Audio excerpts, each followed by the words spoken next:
What is going on, everybody? And welcome back to the Tuesday edition of the Stokastic NHL Strategy Show.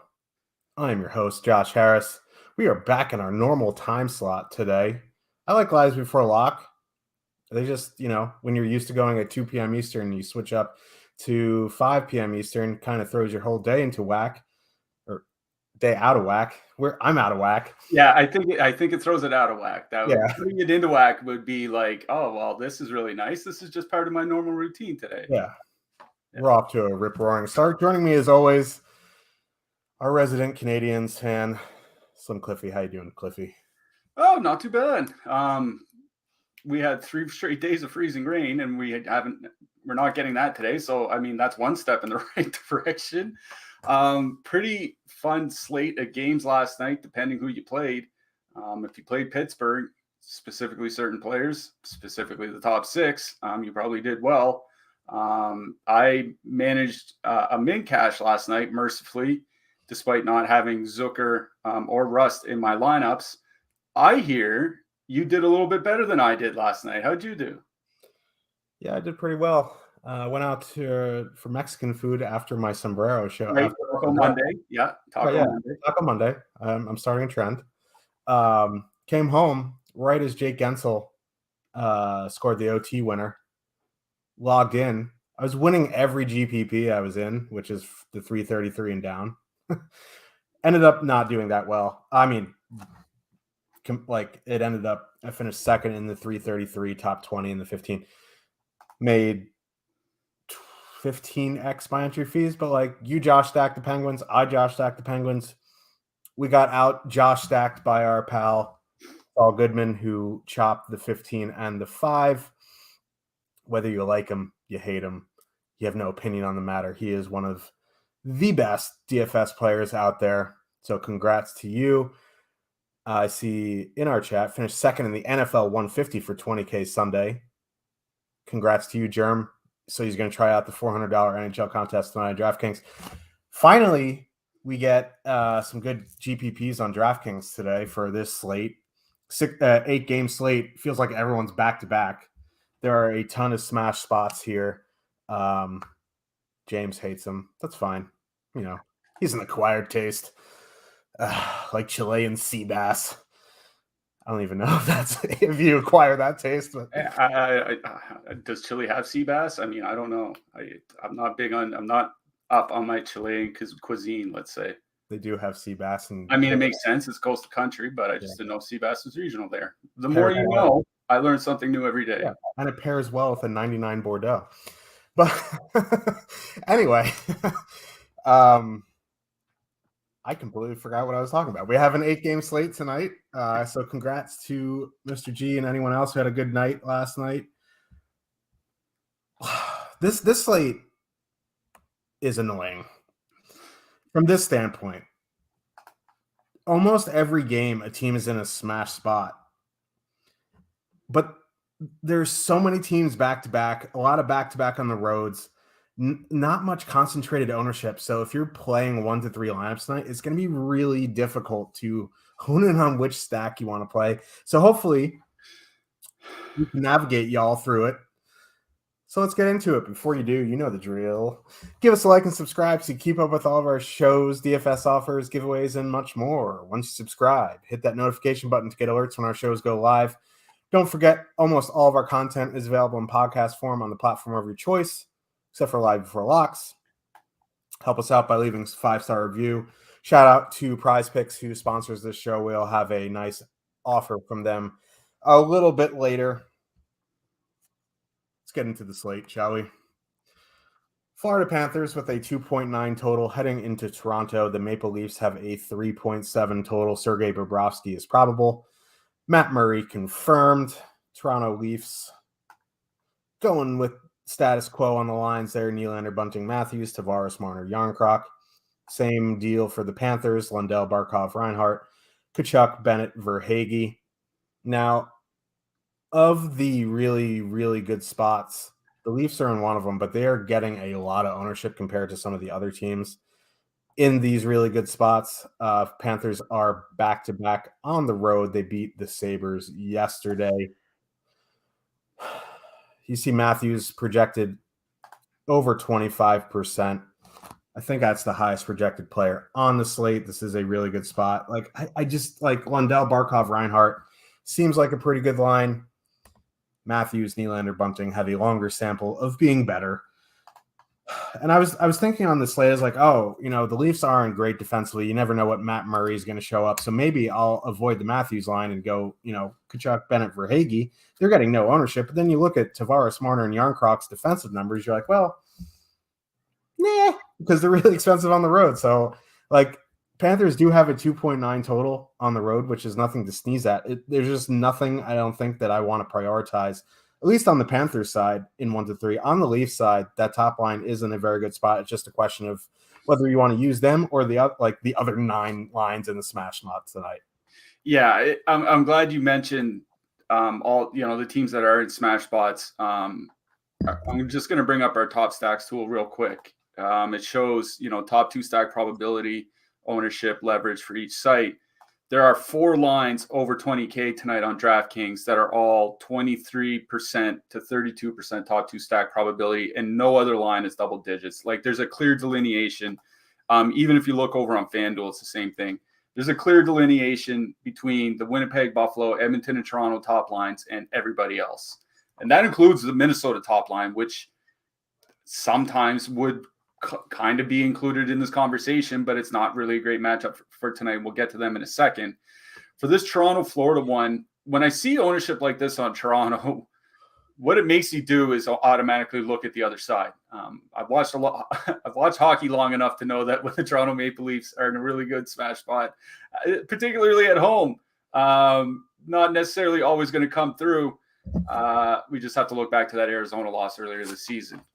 That's not indicative of anything over a long stretch, but sometimes they play down to their competition. Yeah, that is one good point. And the reason I wanted to look at Florida is because that second line has been so good for the Panthers. You were talking about Verhaeghe, Bennett, and Tkachuk being one of the lines that you might consider. I think with pretty good reason. They're approaching 150 minutes together at 5-on-5. 4.3 expected goals for per 60 minutes, 3.8 actual goals scored. I think the league average for 5-on-5 goals is at about 2.6. They're scoring 3.8, and they're doing that shooting league average 8.5%. If this was a line shooting 10 to 11% or something, they'd just be off the charts offensively. As they are, they're still borderline elite. But as you mentioned, going into that Toronto 2 matchup, they had been really, really good defensively. As I mentioned on yesterday's show, something I like to do with lines, new lines that we've never really seen before get put together, like Yarncroc being put with Tavares back at I don't know what it was, middle of December or whatever, early December. I like to kind of keep track of their progress to make sure that we're not getting fooled by, a small 50 or 60 minute sample. So I look at what they've done since Christmas, 85 minutes together since Christmas, 1.7 expected goals against. That's just outstanding defensive numbers. 3.5 actual goals against, because for anybody that's not paying attention to the NHL super closely, the Leafs goaltending has absolutely fallen apart over the last month. 3 seasons. That is when towards the Panther side is the Leafs goaltending are straight up just leafing. Their bottom 10 5-on-5 save percentage over the last 6 weeks.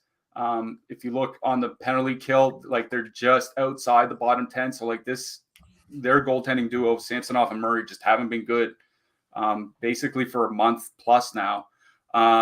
So it does make me kind of want to lean to that Florida second line, because I do think Verhaeghe, Bennett, and Tkachuk are the second best line in this game. It just feels bad only getting one guy on the power play. Not that this is a tremendous power play spot, but like I said, the Toronto penalty kill, their goaltending specifically, has really been struggling for the last several weeks. Seems like it would be at least a moderate power play spot for Florida, but you only get Tkachuk on the top power play unit, and that kind of what's dragging me away. But you look at their ownership, 0.4%. Over on FanDuel, like absolutely nothing for that line. Just checking over on DraftKings, they're at 0.9%. So basically the same. It's because you can't fit them in with those big 4 lines. So anybody that wants to play Florida 2 can't play those lines. And a lot of people will be playing one of those 4 big lines. So like if there is that big $20 contest on DK tonight, like if you have 100 tickets or whatever, or 100 entries, or if you're playing in a smaller contest and you're playing the mini max and you're putting in 75 lineups or something like that, I would probably get a couple Florida 2s in there, because they have been really, really, really good together. It's just a tough matchup going up against Tavares, Marner, and Yarncroc. On the Toronto side, I'm not really sure how tough that Florida top line matchup it really is. Like Anton Lundell's just not having a good season. There's just no way around it. I was looking at his expected goals impacts, up slightly from last year, but it's all on the defensive side. His offensive metrics are absolutely terrible. And the thing with offensive metrics is that if you're terrible offensively, you're probably going to be turning the puck over pretty quickly to the opponent and having them come back in your end. So even as good as you are defensively, if you're constantly just, turning the puck over and giving it to the opponent, it could make for a long night. So I don't think it's really that bad of a matchup for that top line of Toronto. I will say their numbers have fallen off. Again, I was looking since Christmas, 3.5 expected goals for, 2.7 actual goals, shooting 7%. Now you'd expect them to shoot closer to 10%. And that would bring their goal rate back up to pretty much an elite number. But it has been a little bit of a slump. Austin Matthews, only 33 shots in his last 10 games. That'd be a good mark for most players. It's a bad mark for him. In fact, he has fewer shots than William Nylander does in his last 10 games. So I think it's fine to play Toronto 1 here, especially when you consider Alex Leon might be in net for Florida, because Sergei Bobrovsky went yesterday and Spencer Knight is still hurt. Like, this might be an AHL goalie going up against the Leafs, which also might make me want to play the AHL goalie, because that feels like a matchup the Leafs would definitely lose. Zamboni driver even. Yeah, but it is a tremendous matchup for that Toronto top line. Tremendous matchup for the power play. Florida is one of the most penalized teams in the league at 3.7 times shorthanded per game. Like, they're just a shade behind Arizona in that regard. So I have absolutely no problem playing Toronto 1 here, but where there are so many other really great lines on the slate, I think there is reason to fade them at what could be 20% plus ownership. Yeah. That's the issue I'm having with the Leafs is ownership. If they were like 12%, I think I'd be more apt to play them. Like, they have a massive projection for like 42 points plus. Another downside to the Leafs is they took Bunting off the top power play unit, put Morgan Riley on. Bunting does see some power play one time, but not as much as he was when they're running 5 forwards. So, decisions, but I do think they're in a very good spot with the Florida team back-to-back on the road, who aren't very good defensively. Let's get into the next game here. The Winnipeg Jets with a 3.6 total Heading into Montreal, the Canadiens have a 2.4 total. Connor Hellebuck, Samuel Dikembe Montembeault confirmed. Habs mixing up their lines for whatever reason. Suzuki is now centering Joel Armia and Cole Caulfield. Kirby Dach is now centering Josh Anderson and Mike Hoffman. Yeah. Oh, wait, no. Sorry, Drew Wren is up on the top line. No, it's Jesse Alonen on the top line. It looks like, at least that's what they ran this morning. They put 3 guys on the injured reserve, Armia being one of them, Juraj Slavkovsky being another, and I think Michael Pezzetta was the third. So Montreal might actually be going 11-7 tonight because Mike Matheson is back in the lineup for them. So I think Jesse Alonen skated on the top line today, but he might be a healthy scratch, in which case they're just going to double shift Caulfield and Suzuki and just run a whole bunch of different wingers up on the top line. That's what it was. They ran the 3 bottom 6. They ran the second, third, and fourth lines, and they just had Suzuki and Caulfield together, which they're going to double shift the absolute living what out of them. I think Suzuki could see close to 25 minutes here tonight because but it might not be good minutes because I think he just gets a lot more on the PK, not necessarily power play or anything like that. Like he's not replacing Michael Pezzetta on the power play. You know what I mean? Yeah, but that means, Kirby Dach will be centering another line, which is bad news for Montreal because when Montreal doesn't have Dach with Suzuki and Caulfield, their defensive numbers on that top line take a hit. And this is a very, very, very good Winnipeg top line coming into town. Ehlers, Dubois, Connor. Ehlers seeing top power play time. That's what we've been clamoring for the past, what feels like 38 years.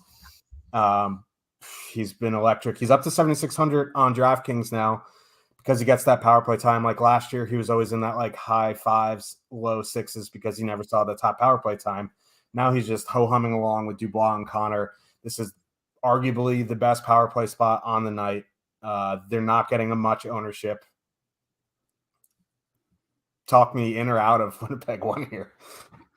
Well, it's going to be tough for me to talk you out of them because I did write up Kyle Connor today for the picks article. Free to read for anybody. You don't have to be a Stokastic subscriber or anything. Just head on over to Stokastic.com, go to the NHL section, and you should see my article on the main page. 6 games since Ehlers' return, Kyle Connor's got 5 goals and 9 points. In 105 minutes together this season with Connor and Ehlers on the ice, 4.1 expected goals, 4.6 actual goals. Just completely dominant offensively at 5-on-5. Obviously, Montreal doesn't really have a line that can stop them. Like if they were fully healthy and they could, and Joel Armia wasn't playing like he has been for the first half of the season, like maybe like an Armia, Dvorak, Gallagher line or something like that could kind of slow them down. But Gallagher's hurt, Armia's hurt, Dvorak has no help to go alongside him. There's no defensive matchup of concern on the Montreal side. So it's just a matter of whether you want to play Winnipeg or not. The Winnipeg top line, as I mentioned, has been on an absolute tear since Ehlers returned. I mean, it's been everybody, right? Like Ehlers has a bunch of multi-point games. Pierre-Luc Dubois, I think, has 8 points, 3 goals and 8 points in those games, averaging 4 shots a game. Kyle Connor's got 9 points in 6 games. Like it just goes to show what a difference one player certainly can make on a line. Pierre-Luc Dubois is a pretty good player, but I think, Ehlers and Connor kind of on a different level offensively. It just really, really helps how good that top line can be. Their matchup going into Montreal, like it's great at 5-on-5. There's no concern, like I said, no concern about a defensive matchup. And Montreal has been taking a ton of penalties. They've climbed all the way up to 4th in the league in time shorthanded per game, only Arizona, Florida, and Edmonton above them. This is a team that was like in the middle of the pack 5-6 weeks ago. They've really starting to play undisciplined. And obviously the penalty kill, not very good either. Ranking in the bottom 10 by shots against, bottom 5, bottom 6 by goals against over the last 6 weeks. It's just a great matchup at all strengths for that Winnipeg top line. The problem is this. It's not necessarily the cost. I think 22,200 is pretty reasonable, pretty fair for what they've done and this matchup. it's Mark Scheifele, right? Scheifele plays with him on the top power play unit. Scheifele plays at the end of the game. So, like, if this is a 6-4 game or something and Montreal has the empty net, it's going to be Scheifele on the ice, probably not Ehlers. You know what I mean? So just making a bunch of Winnipeg Jet stacks and leaving Scheifele out of it, like I certainly can see how Winnipeg one gets there on their own and Scheifele doesn't do a whole lot. Like you're going to see that, just look at Pittsburgh with Crosby and Malkin, right? Like sometimes Malkin has a great night, sometimes Crosby has a great night, sometimes it's both together. But it's not that, it's not always the case. They both go off on the same night. So, I think if you're playing a bunch of lineups, you are definitely going to want to have a few that are Ehlers, Scheifele, and Connor, because they do play on the power play together. You'll get that power play correlation, which is important for this matchup. And you'll also get Scheifele out at the end of games. Winnipeg's the king of empty netters, man. This is something that we brought up a lot on these shows. So making sure if you have a ton of lineups to make sure you get Scheifele in a few of them. If you're only playing like one or two and you have Winnipeg in them, then it really comes down to decision time, what you want to do at that center position. I don't think there's a straight right answer either way, because ownership isn't a concern here, right? It's not like this is going to be a 25% owned line like Toronto might be. These guys could come in under 10%. So it's not a huge ownership concern. It's just a fact that there will be nights where Mark Scheifele gets in on a lot of the power play scoring along with Connor and Ehlers, and you're going to want him. So just be aware of that. If you want to play the Winnipeg second line, I think that's perfectly fine. They're coming in a little bit over-owned, but not greatly. And if you assume that they're not going to see a ton of Caulfield and Suzuki, they should run over the depths. But, Kirby Dach has been arguably Montreal's best defensive forward this year. So that might make it a little bit of a tougher matchup for that Winnipeg second line if that indeed ends up being the matchup. So honestly, I would just go to Winnipeg one, find a way to maybe get Scheifele in some lineups if you're playing a lot of lineups here tonight. But it's Winnipeg one that I like the best. I'm finding it like pretty reasonable just to get a bunch of like one-off Cole Caulfield in lineups here tonight. It seems pretty reasonable that him and Suzuki are going to have to play a lot if they go 11-7. So if you want to two-man them, I think that's definitely in play. Just one off in Cole Caulfield, I think that's fine. We'll talk about defensemen at the end of the game, but Mike Matheson's back for Montreal, and before he was injured, he was on the top power play unit, not Jonathan Drouin, because I think Drouin was out at the same time. So we don't know what's going to happen there, whether Dvorak gets booted and Matheson on, or Drouin gets booted and Matheson on, or Matheson just doesn't go back to the power play. We don't know what's going to happen, but just keep in mind that if you're playing some depth halves here, like somebody like Dvorak or Drouin might not get on the power play here in this game. Not that it matters. It's not a good power play spot for them, and they have a bad power play anyways, but just keep that in mind. Yeah. Always the more info, the better. And a note to add on to the end of the game, if it is a close game, if you think it's going to be a close game, Winnipeg's played a couple close games the past week. They won 2-1 against Arizona. Arizona had the empty net for like 2.5 minutes, and Scheifele, Wheeler, and Adam Lowry were out there for basically the whole 2.5 minutes. So you're not going to see Winnipeg one out there with the empty net. It's going to be Scheifele and Wheeler. Like, it's going to be. So if you think it's going to be a close game, and you're making a lot of lineups, I do agree with Cliffy there, adding in Scheifele or swapping him for Dubois. But, like, if this was a showdown slate, I'd probably build as Winnipeg might run them over. But, just keep that in mind. If you're building a ton, I would have some Scheifele in there. Just, no one hits the empty net more when you're fading Mark Scheifele. It's science. Let's get to the Soaker Bowl. Anaheim Ducks with a 2.5 total. Heading into Philadelphia, the Flyers have a 3.5 total. Both these teams are back-to-back. Anthony Stolarz, Samuel Urson, probable. Could be Carter Hart, but, Tort's not a notorious back-to-back guy. Oh, maybe the Flyers, did they play yesterday? There were so many games yesterday. Yeah, no, they played yesterday. Carter Hart started yesterday. Yeah. Carter Hart got his brains beat in yesterday. Yeah, that's right. I think he got pulled halfway through the game too. So maybe they go back to him. It is like a pretty soft matchup for him. You know what I mean? Something to watch for at warmups. Yeah. But honestly, I'll say this. I don't know if it changes much. Like, I wrote about Carter Hart for season-long fantasy hockey last night. His last 22 starts or something like that. I think 22 appearances or 22 starts, one or the other. It's like an 890 save percentage. Since like the second week of November, this guy's been bad. Yeah, it's just bad. So, yeah. And plus the Flyers goalies are 8,500 today on DraftKings. So that's going to be an absolute no for me, Bob. Anaheim Ducks going back with McTavish, Terry, Henrique, as far as we know. They're not getting too much ownership. Like, this is a pretty good 5-on-5 matchup. It's actually not the best power play matchup. Like, the Ducks power play is okay.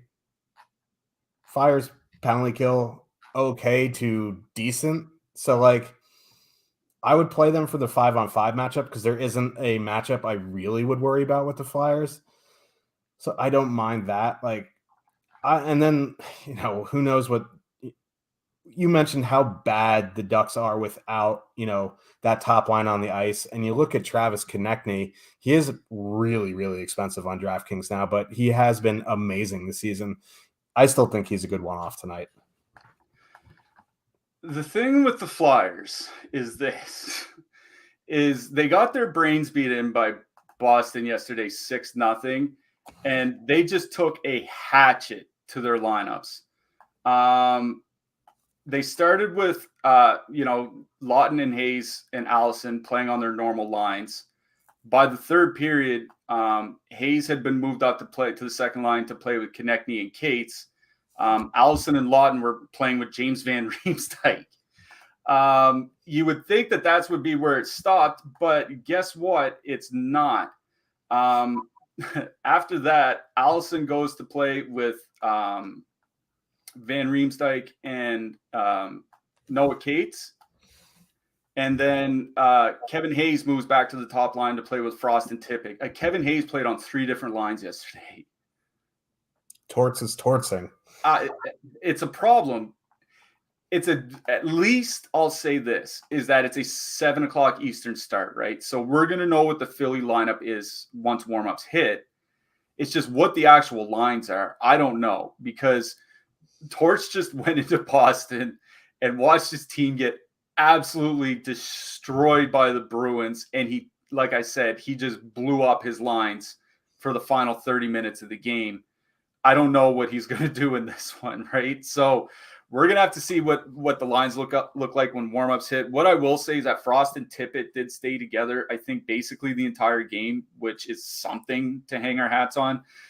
They have played together a fair bit this year. They're up to over 260 minutes at 5-on-5 with good offensive numbers, 2.8 expected goals for, 3.2 actual goals for, or 2.5 expected goals, sorry, and 3.2 actual goals for. So they've been generating and producing offensively. Defensively, a pretty big mess. 4.4 actual goals against. I think a lot of that is the goaltending that we talked about earlier. It really hasn't been that good for 2 months plus now. But, Owen Tippett, 28 shots in his last 10 games, even though he doesn't always get prime power play minutes, he's still shooting a lot, or a reasonable amount anyway. Both are Frost stayed on the top power play unit, which I think is probably something worth mentioning here. He did stay with Hayes and Van Riemsdyk. I mean, whichever power play you want to call the top power play, I don't even know which one is the top one anymore. I have a hard time believing that a power play with Scott Lawton on it is the top power play unit. You just never know. But yeah, exactly. So, you're getting power play time from both of them. They're fine. They're fine to play, but it's tough to recommend what you want to play on the Flyers when you don't know what the Flyers lineup is going to be. And it is a tremendous spot, obviously, with Anaheim in town. Pittsburgh didn't look very good yesterday against that team, but that's a rarity. That's not a common occurrence. And Pittsburgh still ended up, winning GPPs, even when they were playing pretty poorly. So that's just kind of shows the upside that this matchup has. It's just, I don't know what to play if we don't know what the lines are. That's just kind of the way it is. And if he's been with Kevin Hayes, they actually haven't been that good together. He did play a few shifts with Hayes in the second half of the game yesterday. On the season, 2.3 expected goals for, 2.7 actual goals.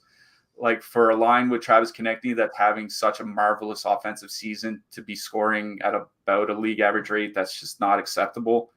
So if Hayes and Konechny are together, I'll probably pass on that and just go play, wherever James Van Riemsdyk is playing. But honestly, I just don't know what to say. We don't know what the lineup is going to be. It was just an absolute disaster in the second half of that game yesterday. So, I mean, for now, I'll say just, play whatever line Travis Konechny's on, because he's their best offensive player. But, maybe it's Scott Laughton and Noah Cates that he lines up with in warmups, right? Like, we just don't know. It feels bad to say, but I don't have a better answer than that right now. It's just play whatever line Travis Konechny plays on.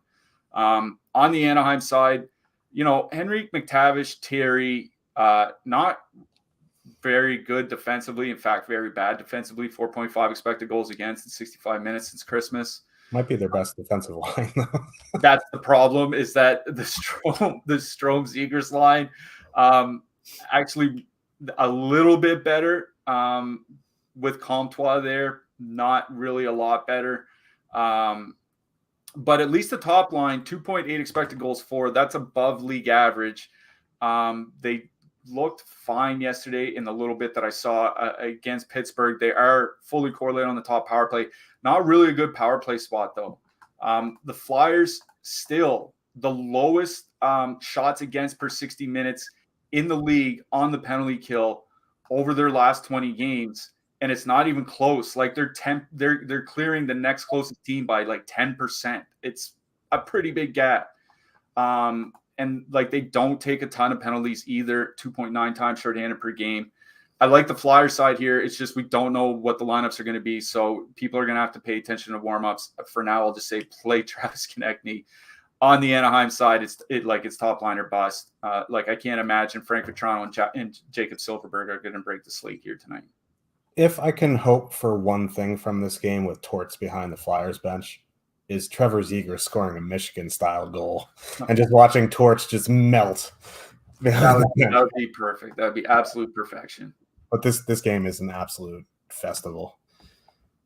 If you are interested in sports betting and Stokastic Plus Platinum, we can get you a first bet insurance up to $1,000 and 2 months of Stokastic Plus Platinum for free. If you sign up, make a deposit, and make your first paid wager, bet MGM. News here, the no-brainer deal expires in Ohio, Maryland, Illinois, Kansas, and Louisiana on January 20th, which is Friday. And these offers aren't likely to come back anytime soon. So if you are in those states, take advantage of this now. You only have 3 days left. The link is in the description. Click that bad boy. Follow the steps. It's fairly simple. It's actually really simple. You need a Stokastic membership, which is free to make. If you don't have one, sign up at BetMGM, place your wager. You'll get an email from BetMGM how to get your 2 free months of Stokastic Plus Platinum. And remember, the legal age for gambling in most states is 21 plus. And if you or someone you know has a gambling problem, call or text 1-800-GAMBLER. Let's move on to the next game here, which seems to be going overlooked, but we'll talk about it anyway. Minnesota Wild with a 3.1 total heading into Washington. The Capitals have a 2.9 total. Capitals played yesterday. So Charlie Lindgren, probable there. Philip Gustafsson confirmed. I don't know. Like, Peter Lavalette finally went back to Ovechkin, Strome, Sheary, and then broke them up in the game. They're going to be like, if they're together, I maybe have some interest there because they're going to avoid the Joe Eriksson Ek line. But again, like Gaudreau, Boldy, Hartman, good defensively. Kaprizov, Zuccarello, Steele, like, have been slipping defensively, but they're still very good offensively. So at best, you'll be trading chances. And that kind of reflects in the Capitals ownership. There isn't any. So that's an MME there. On the flip side, like, Capitals are a pretty good defensive team. Charlie Lindgren has had a surprisingly good season. So I don't know. Like, yeah, this game's going overlooked in ownership wise because it just feels like you're not going to prioritize anything. But there are a couple lines that I think that I would use if I was 20 to 150 maxing. Yeah, I like Ovechkin did play on different lines yesterday throughout the game, but I think that was just a function of Nick Dowd being hurt so early. Like Nick Dowd got hurt in like his second shift. So I think Ovechkin ended up taking some shifts with the fourth line just to kind of even things out a little bit. So I'm assuming Strome, Sheary, and Ovechkin is going to be the line because it stayed together most of the game and they ended up winning. So, I got to assume that they're going to leave that line together. And as we mentioned yesterday, they have finally started scoring their last 4 weeks, 3.1 expected goals, 3.1 actual goals per 60 minutes. The actual goals scored, not a lead or anything, but certainly a lot better than what they were doing earlier in the season. The problem is besides Ovechkin, the rest of the line just hasn't been doing a whole lot lately. Dylan Strome has 4 shots in his last 5 games. Connor Sheary has 4 shots in his last 5 games. With all the returning players, Dylan Strome's been pushed to the second power play unit, so you don't even get the power play correlation between Ovechkin and Strome anymore. So I'm not super stoked on stacking that top Washington line. For this reason is that if Dowd is hurt, maybe it changes the way they attack, but they sometimes do like to use their third and fourth lines as a shutdown line. They'll be going out against the Kaprizov-Zuccarello line. That would leave Ovechkin against the other 2 lines for Minnesota. And bad news right there. Yeah, the Hartman line with Boldy and Gaudreau, 1.8 expected goals against, 1.7 actual goals against in their minutes together. Obviously, the Eriksson Ek line is elite defensively. I think this might be a situation where Coach Galaxy brains himself into putting his top line into a worse matchup. I mean, Lavalette will. He's not that sharp. So. So, I'm not super excited about playing Washington. I don't think I'm going to stack the top line.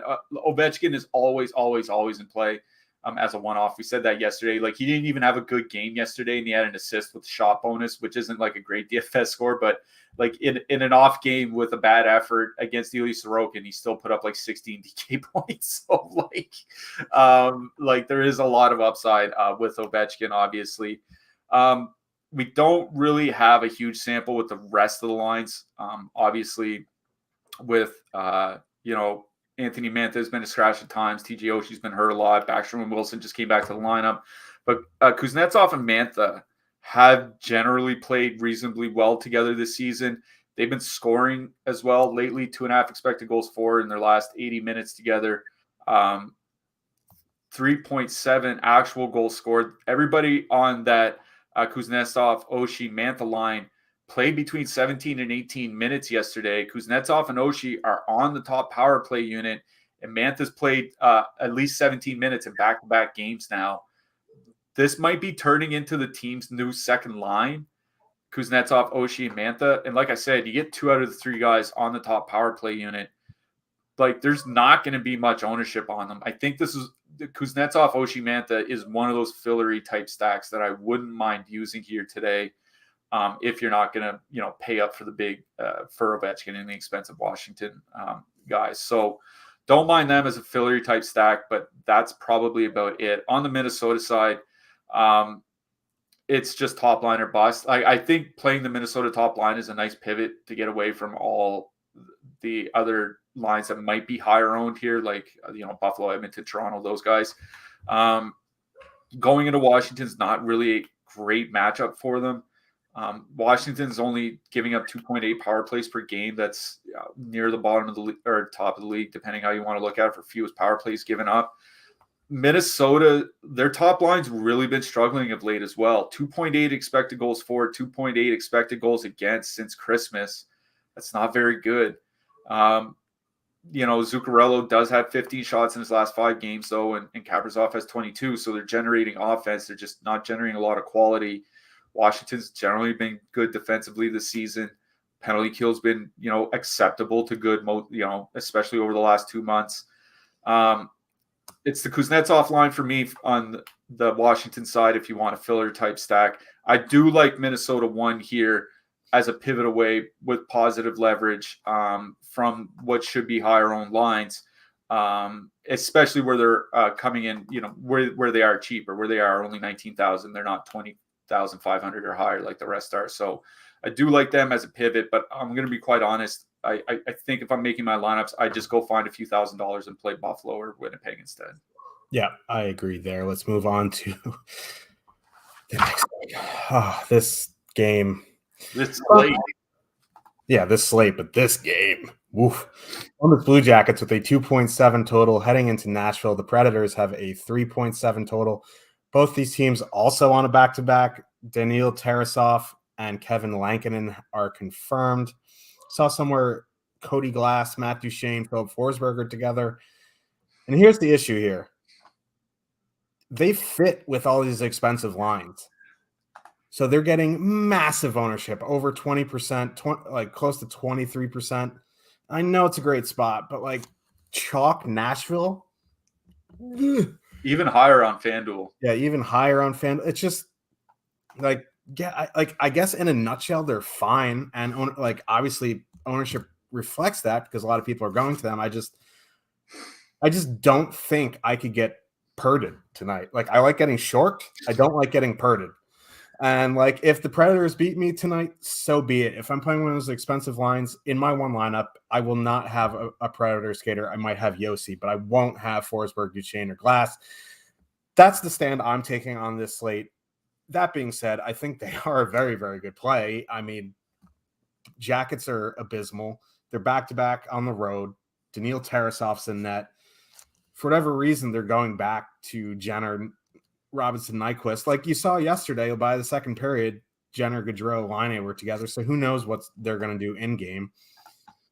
Like, I kind of want to go to the Blue Jackets here, but like Kevin Lankinen has been pretty good this year as well. Like, it's a pretty good power play spot there, but the Blue Jackets power play isn't very good. So I don't know. Like, I feel like I'm going to be very under the field on this game. Yeah, this is a feels bad man game because I was actually looking forward to playing Gaudreau, Laine, Jenner. And then, of course, with Columbus on the back-to-back, we were just waiting for news on what could happen. And they told us Cole Cylinder back in the lineup. That gives them an extra center. So they're going to move Kent Johnson to the wing. And because they're moving Kent Johnson to the wing, they're going to put him on the second line with Gaudreau and Nyquist, and then leave Roslovic on the top line where he started the game yesterday. It's just really, really frustrating. I want to start quickly on the Nashville side. Like, anybody that watched the show yesterday knows we talked about Duchene and Forsberg, how good they have been together so far this season. I wrote up Duchene in the picks article, again, free to read over at Stokastic.com. Nashville generates 25% more expected goals when he's playing with Philip Forsberg than when he's not. That's what it boils down to, is that they're the two best offensive players the team has, and they play much, specifically on Duchene's end, they play much better together than when they're apart. And Cody Glass has been kind of the unheralded star, not quite star, approaching star of the Nashville Predators this year. Like, his scoring chance contributions remain very strong, well above league average, which is not something a lot of these Nashville Predators forwards can say. It's not a bad line, but like you said, there's just a ton of ownership coming in on them, 22.6%, but a 9.2% top stack percentage. It's the fifth highest on the slate behind the big four lines, right?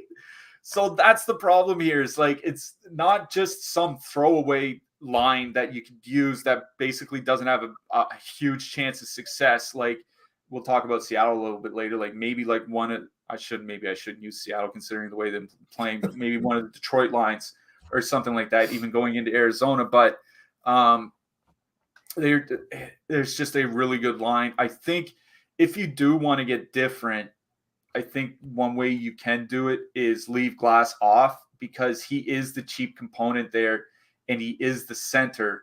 So if you just go Duchene and Forsberg, it's really tough to fit in like a Draisaitl, McDavid, Hyman, double center winger plus a winger stack or something like that, right? You need Cody Glass for the savings, or else it's just an expensive two-man duo stack. So I think you take him off and then maybe add, Yossi on the blue line, or Ekholm on the blue line for some power play exposure or something like that. That's one way you can, kind of negate a little bit of the ownership concern, but it is a really good spot. Columbus is just abysmal defensively. What I will say is the top line with Roslovic there, not really that bad this season. They're up over 60 minutes together, 2.6 expected goals for, 2.6 against, outscoring the opposition by a 4-3 margin. Like, that's actually good, especially for Columbus. So I think that's the reason I would stay away from Nashville, or two reasons. One, Columbus penalty kill is not that bad, or generally hasn't been this season. And two, I think the top line, Gaudreau and Roslovic together, play a little bit better than people might realize. Roslovic and Laine is a different story, but at least Gaudreau's there to help them out a little bit. That would be the reason to not play them. The other reason is with Jenner and Nyquist together, typically not elite defensively, but fine. 2.4 expected goals against together this season. Without Johnny Gaudreau on their line, they're just giving up a lot of shot attempts. They're getting greatly outshot. Like, the depth should be able to carry the play. So, if you want to go to the Johansson line, go ahead, but they're going to probably come in, with ownership somewhere in the teens because of how cheap they are. So I think if you want to play Nashville, you kind of have to figure out a way to get a little bit different, especially if you're in the larger contest. You do run the risk of being duplicated because, those builds lead you to the same teams that other people will be using, but it is a pretty good spot for them. On the Columbus side, like, especially where they're coming in over-owned, which I find really just mind-blowing for a Columbus team on the road being over-owned. Like, I'm just going to pass. Like, if you want to play Roslovic, Laine, and Gaudreau, I think it's not bad, but because they don't fit with any of the expensive lines, it could lead to some unique builds. Nashville is really, really bad defensively. It has been the goaltending that has bailed them out. If Lankinen doesn't stand on his head, Columbus could easily pop a few here tonight. I just think I would be more inclined just to like one-off Gaudreau or one-off Laine than I would be to stack the whole line. Yeah, it's like I don't know how excited I am to play Columbus. I will say for the Nashville side, maybe a one-off Tanner Jeannot, a little action there, 2,700. He shoots the puck, not getting too much ownership. We'll see. As we mentioned off the top, we are sponsored by Prize Picks. Click the link in the description below to get 1 free month Stokastic Plus Platinum and up to $100 deposit match bonus when you sign up and make a deposit with Prize Picks. Easy enough. It's a daily prop-based contest, no sharks. So Jake doesn't steal your money, no optimizers, so I don't have to deal with copy and pasting or mass entries. 5-player lineups can net you up to 10x your entry fees. You can use your knowledge of multiple sports with cross-sports entries. Now, I have a couple tonight. If you are on Prize Picks, you'll know that they do a Taco Tuesday. It's Taco Monday, Prize Picks. They do a Taco Tuesday special, and they have one on Connor McDavid. They dropped his shots on goal from 4 to 2.5, so I would take advantage of that. I think it's for another, hour and 14 minutes. I think they have it up there. And also, under the assist tab, I have Roman Josi over 0.5 assists. So if you want to tail those picks, go and sign up for Prize Picks and click the link in the description below. Get your free month of Stokastic Plus Platinum and your $100 deposit match bonus. Let's move on to the next one. Buffalo, the Buffalo Sabres, have a 3.7 total heading into Chicago. The Blackhawks have a 2.8 total. Craig Anderson probable. Peter Mrazek confirmed. Buffalo played yesterday. They looked meh against the Panthers. Now they get a very softer matchup, we'll go with. You have some concerns about the lines. I think this is a pretty good bounce back spot for Tage Thompson. I don't think he's scored in the last 5 games. One of the better power play spots on the night. Alex Delak in concussion protocol. Peter Mrazek has been awful. He gave up like 7 goals on 8 shots against the Kraken the last time out. Assuming Buffalo wins together, they're not getting too much ownership, and they have a very massive projection. I like going back to them. We'll just have to wait and see if they will be together. Suspicions for me are they are, but you just don't know. Yeah, this is my concern. This is a team that's ostensibly still in a playoff race. I think they're 5 points back right now, and they still have games in hand, so they could easily just win a couple games and be right neck and neck for a playoff spot. And they've lost 4 of their last 5, including yesterday. Like you said, the top line really hasn't been that great this month. we're in week 3 of January. Eventually, the coach is going to press some panic buttons. That's just what coaches do. Now, as you said, Chicago feels like a really good get-right spot for this line, right? Like if you want them to bounce back, Chicago's probably the place to do it. But maybe, after who was it? Colorado lost to Chicago over the weekend in Chicago or before the week or last week? It was Saturday. Yeah, maybe Buffalo saw that and was like, we don't want that to happen. We're going to mix around our lines. We just don't know. I agree with you. I'm inclined to think that the top line stays together. Just make sure you pay attention to warm-ups because it wouldn't surprise me, if we see Alex Tuck move down and Jack Quinn moved up or something like that, or Casey Middlestat moved up or whatever. A big problem for Buffalo this month is just missing the net. I was actually looking at their shot attempts and shots on goal numbers. In the first 10 weeks of the season, the Buffalo top line landed 55% of their shot attempts on net, which means 55% of their shot attempts turned into shots on goal. In the month of January, it's 46%, which means an extra 1 out of every 10 shots that they're taking is either being blocked or missing the net. Those things tend to even out, and it is a small sample, but it is a concern right now because the shots that they're generating just aren't, testing the goalie, which is part of the reason why they haven't been scoring a lot of late. But Chicago's just, they're awful defensively. They're at or near the bottom of the league in every defensive and goals against metric, both 5-on-5 and on the penalty kill. Whether you want to look at the full season, or whether you just want to look at the last 6 weeks, just an abysmal defensive roster. So I'm with you. I think Buffalo is one of the lines that if you want to avoid Toronto's ownership, that you should definitely pivot to. Even if they are broken up, there are expensive lines later this slate. Edmonton being one specifically, I guess the only one that you can kind of, mix and match if you do need to break up your Buffalo stack for some reason. I really do like the Buffalo top line here. Chicago's penalty kill still just really, really bad. So Buffalo top line, I'm a huge fan of them. I wrote up Victor Olofsson in the picks article this morning. The Middlestat Jost Olofsson line is basically the team's second line now. Over their last, I think, 7 games, they're all playing between 16 and 17 minutes per game, and that's without top power play time. Those 3 guys are getting the most ice time outside of their power play forwards. It's not Quinn, it's not Peterka, it's not Okposo, it's not those guys. It's Olofsson, Middlestat, and Jost. So I don't mind. I don't know if I would full stack Buffalo 2, but a one-off, or I guess they're Buffalo 3 in the lineup builder or top stacks, but a one-off Victor Olofsson I think makes some sense.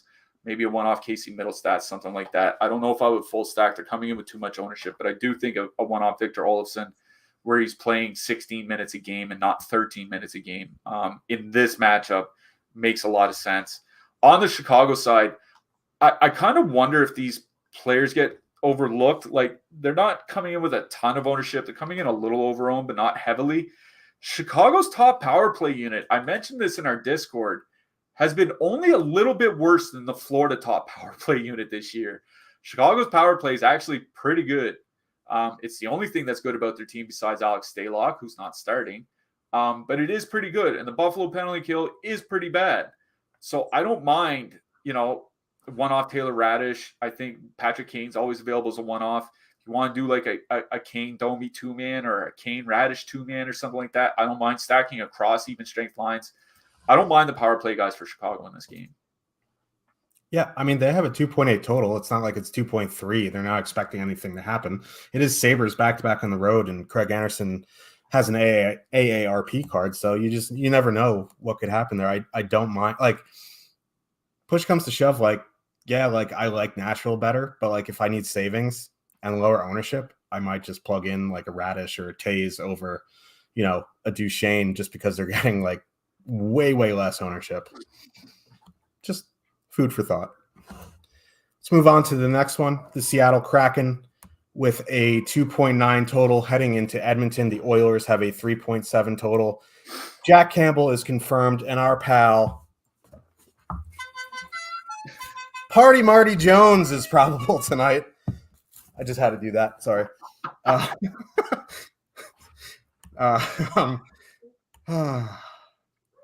I have way too much free time on my hands. Edmonton going back to the top line of Draisaitl, McDavid, Hyman. Finally, they just run people over. It doesn't matter who they're facing. Seattle is a pretty good defensive team. They just have goaltending issues out the keister.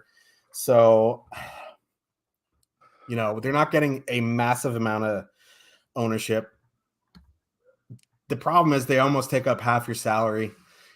It is what you're going to have to make that choice. Another wrinkle is Evander Kane is back tonight. I don't think he sees top power play time, but how like McDavid and Draisaitl see the full 2 minutes, you could see Kane jump on for a good bit there.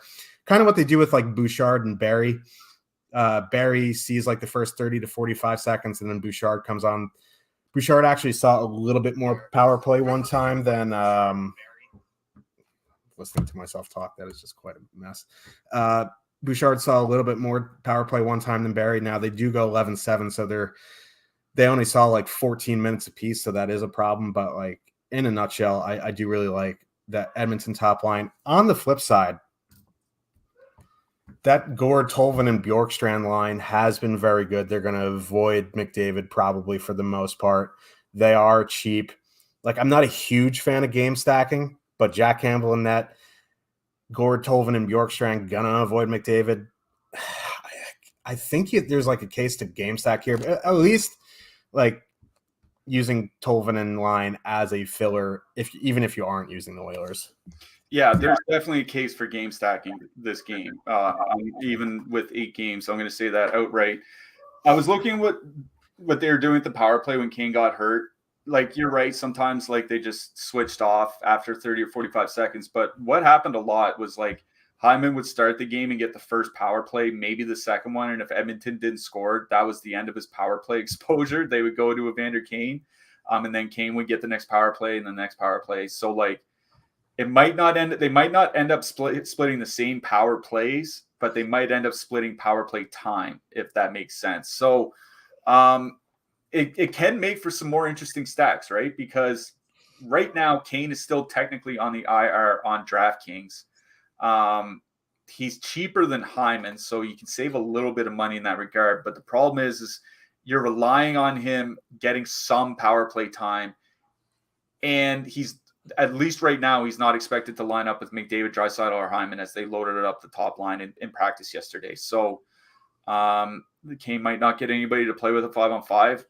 That kind of feels bad. But by the same token, this is one of the best power play spots on the slate, which says a lot for a slate that has Arizona, Chicago, and Montreal on it. Seattle has a bottom 5 penalty kill by shots against in the last 20 games, bottom 5 by goals against in the last 20 games. Second worst penalty kill percentage in the league, only ahead of Vancouver. Edmonton, obviously the best power play in the league. So I get there are pricing concerns here. You can't play everybody. I do think there's merit to playing Evander Kane instead of Zach Hyman. If you're worried about how they're going to split the power play time, don't play either of them and just play Ryan Nugent-Hopkins instead. There you go. Yeah, exactly. Now that makes it a triple center. Can kind of make the rest of your lineup a little tough, but Nugent-Hopkins is cheaper than the rest, and he will almost certainly play the full power play, unlike Hyman and Kane. It is, like I said, I think it's the best power play spot on the entire slate. It's going to be tough to ignore Edmonton in this one. On the Seattle side, I think I'm with you on Gordon Tolvanen for the simple fact they're just generating more. They're at 2.6 expected goals, whereas that Beniers line's at 2.2. The Beniers line in 120 minutes is at 5.3 actual goals, but it's because they're shooting over 19%. We just saw this with Montreal this season with Suzuki and Caulfield, right? Suzuki and Caulfield in their first 120 minutes shot almost 19%, and since then have shot under 10%. Like Seattle's top line is just shooting way too hot for too many minutes.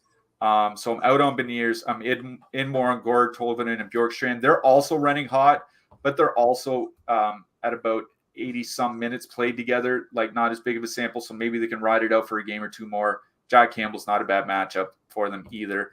I like Bjorkstrand, Tolvanen, and Gord here, coming in with a fair bit of ownership, but I do think they make a reasonable filler. But it's the Edmonton power play guys I like the best, obviously. Yeah. If you're interested in getting a free trial for Stokastic NHL, then this ad is for you. Click the link in the description below, and you can get a 5-day NHL risk-free trial, and you get access to everything NHL has to offer: projections, ownership, top stacks, rankings. For me, the most important, Discord. I can't see I'm just melting right now. My brain is just not working. That is the lineup builder. That is how we get through the shows. That is, it has everything. It has the projections, line projections, power play spots, ownership, etc. It's how I get through the show. I use the lineup builder to make a lineup a lot because you can export them. While we're here, let's make a lineup. What do you say? Here's something I was looking at quickly. If we do decide to go Edmonton triple center, we need some wingers in there. I think Bjorkstrand, Tolvanen, and two-man makes a lot of sense here. Let's game stack this. Bjorkstrand, Tolvanen, and two-man. We'll add Vinny Dunn on the blue line. So that gets us our power play exposure against a pretty bad penalty kill. Who are we going to put in net? I don't know. I'm just going to go Sam Montembeault just because he's at home and he's super cheap. 7,000. He's been playing well. Playing well. So what do we got left here? We've got 38.50 for 1D and one winger. So on average. So I'm going to put in Yam Cork from the Flyers. He's been playing 21 minutes a game fairly regularly, gets good power play time for the Flyers, 3,600. Yep. Okay, now we need a one-off winger, 4,100 or under. Can't do anything in that Florida-Toronto game, Montreal-Winnipeg. We can put Cole Perfidi if you want. Yeah, Connor Sheary's there. Sheary's an option. Let's see what else. Let's just. I'm just going to go with one of my personal favorites. I'm going to go with Ryan Hartman. Yeah, that's fine. There we go. So we have the Edmonton triple center stack, a game stacked with Bjorkstrand, Tolvanen, and Vince Dunn. Sam Montembeault is in net. Cam York, one-off defenseman. Ryan Hartman, one-off winger. You see the projection, 88.3, 88.4. Not really super high. Probably would want to fix that a little bit, but it just goes to show how you can quickly make a lineup using the lineup builder, and it shows you, like you said, everything you need: your salary, ownership, projection, stack, projection, all that good stuff. So lineup builder, very helpful. A triple Edmonton center stack will be very unique tonight. So just keep that in mind. Let's get to the last game of the night here. Barn burner in front of 12 people. Detroit Red Wings with a 3.1 total heading into Arizona. The Coyotes have a 2.9 total. Magnus Hellberg and Connor Ingram are confirmed. Sure.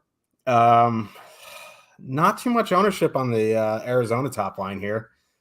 Not the worst of spots. Not the best of spots, but Magnus Hellberg in net. Wings, God knows what they're going to do with their lines. I don't mind the Wings either. Like, this is a good power play spot. You just don't like. I just don't like how there's only, you get two guys on the top power play on one line. You'd have to go across lines. I guess you could do that. Tyler Bertuzzi got moved up in that game yesterday. I assume he's going to stay on the top line with Larkin and Raymond.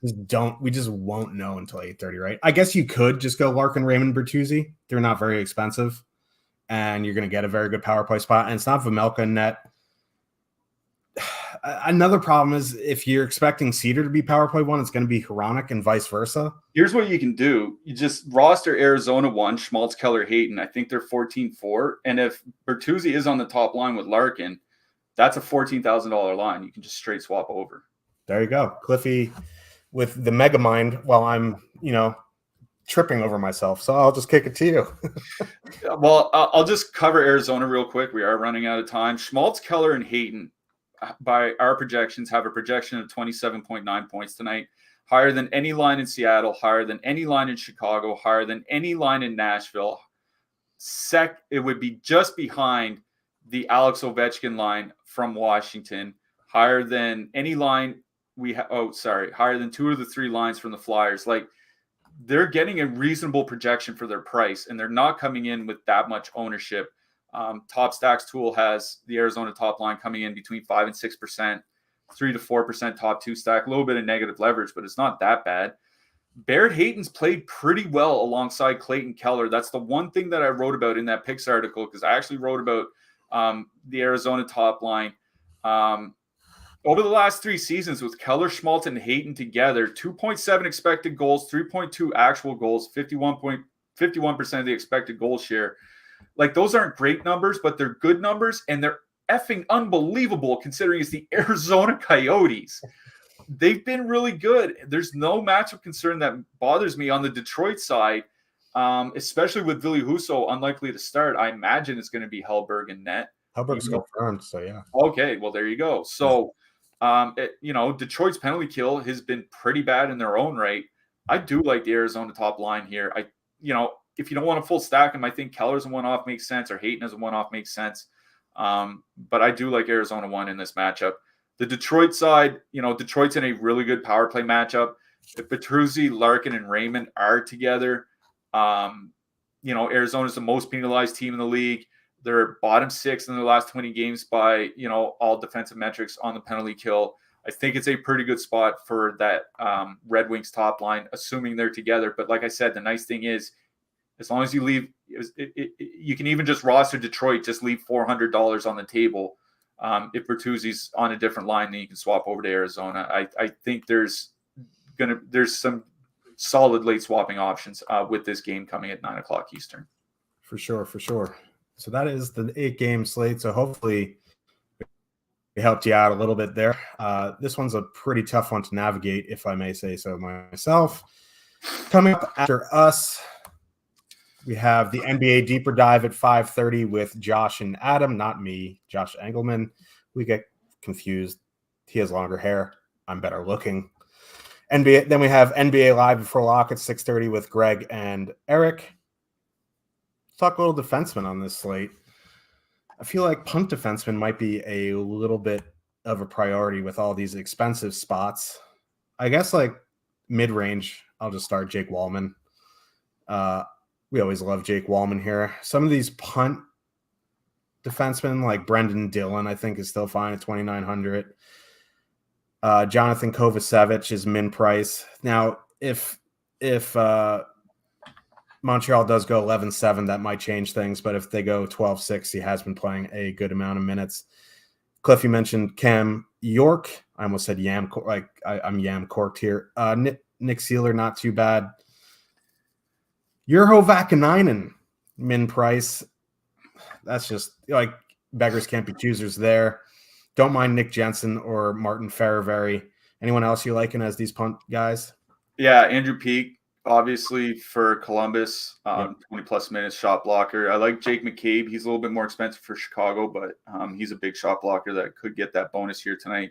Also, Owen Power. He's been averaging 24 minutes a game, I think, over his last 5 games. Pretty good matchup for Buffalo tonight, obviously. So don't mind Owen Power.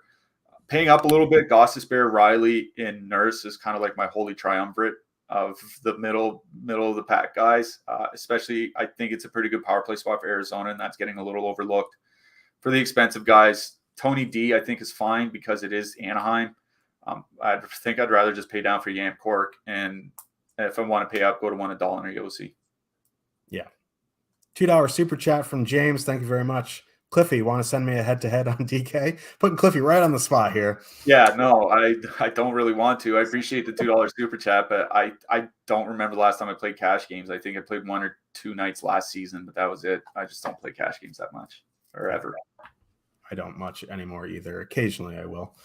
Who are you liking in net tonight? This is a lot of back-to-backs here. Yeah, Stolarz, 6,700 for Anaheim. Philly's not that good of a team. Stolarz, he's been fine this season. Anaheim just allows too many shots for him to consistently put up bad DK performances. Charlie Lindgren at home for Washington. I don't mind him either for a reasonable price. The guy I'm kind of leaning towards is honestly Tarasov for Columbus. He's been miles better than Merzlikins has this season. And if Nashville is going to be in like 4 out of every 10 lineups on this slate, I don't mind getting to some 1 to 2% tears off here for tournaments. Yeah, and I think the spend up option is fairly obvious tonight in Connor Hellebuck. Also, don't mind Philip Gustafsson at 7,800. Who are you liking for your hat trick pick tonight? Not spicy, but definitely from a bad team. We're going with Mr. Clayton Keller. Like, I want to keep up my Spice Lord title here. I just don't know if I can do it tonight. I can't. I can't. I'm going Nikolai Ehlers. I'll be back spicy. Okay. Nikolai. Yeah, that's fine. Yeah. That's fine. That's fine. I was going to say like Dylan Genther, and then I was just going to like that's just not even possible. I might have handed in my resignation. Yeah. Nikolai. Noted. Nikolai Ehlers and all right, forget yours because Clayton Keller. Clayton Keller. Now, so yeah, good luck tonight, everybody. I think we'll be back on Thursday. I haven't peeped the schedule tomorrow, but I would imagine it's a shorter slate. So good luck, everybody. See you in Discord. See you on Twitter. We'll see you on Thursday. Good luck, everyone.